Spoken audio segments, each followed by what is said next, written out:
exception not only of their looks, but their apparent sunny dispositions and charmed life. Yet it's impossible to remain untouched by tragedy. To encounter pain and loss is the unavoidable path of life, and unbeknown to them, their lives were about to change forever. The tender age of 16 is far too young to be confronted with the stark reality of death, too soon to be robbed of the security of a comfortable, carefree life. But Ali and Sam were unexpectedly thrust into a new and alarmingly different world from the one they'd known and possibly even taken for granted. Veronica Ashby rarely accompanied her husband on work trips, but made an exception when Philip, an up-and-coming architect, was to receive an award, and she was included in the invitation to witness the accolade. "Be good for Granny. I love you both." These were the last words Veronica spoke to her children. It was a celebration fated to end in tragedy when the couple were killed in a horrific car accident. If they hadn't been so keen to get home to their daughters, they may not have ventured out so late at night and in such adverse conditions. But the truth died with them, as freezing fog and a treacherous country lane conspired to rob Samantha and Alison of their beloved parents. Shocked and heartbroken, they mourned their loss bitterly, leaning heavily on each other and their grandmother for support, attempting to understand how and why the accident happened, yet finding no consoling answers. And so, Sam and Ali moved in with Granny Ashby, and their second home became their only one, their world shrinking at a time when it should have been expanding. The loss of their parents took away the girls' security, structure, and the unconditional love which perhaps they'd taken for granted. Feeling adrift, Ali and Sam clung to each other for support, robbed of the adults who'd been their compass and guiding lights.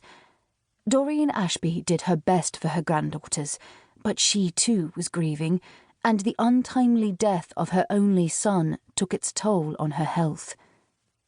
Exams were looming at school, adding more pressure to Sam and Ali, but they worked hard, determined to do well in memory of their parents who'd been passionate about education and encouraged them to be the best people they could possibly be.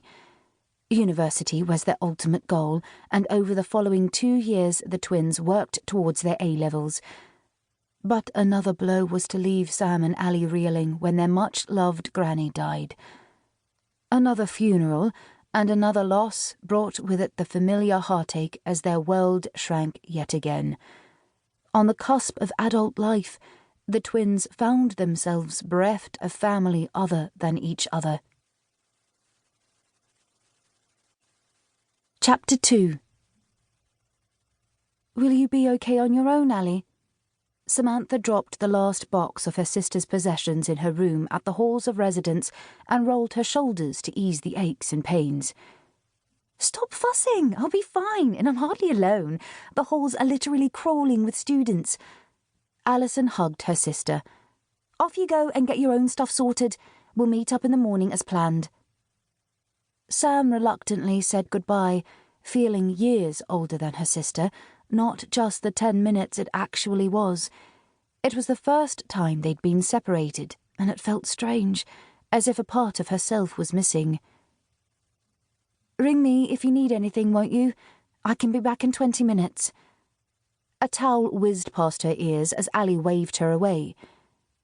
It was the beginning of a new era.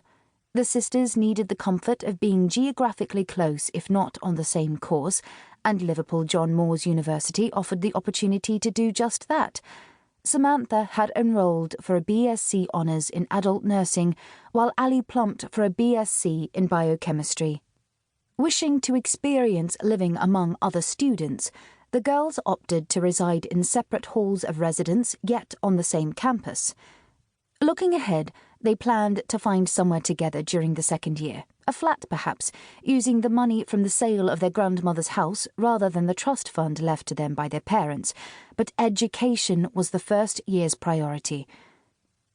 Both the academic and social sides of student life proved hectic yet exciting, with the consequence that for the first time in their lives, Ali and Sam didn't see each other every day.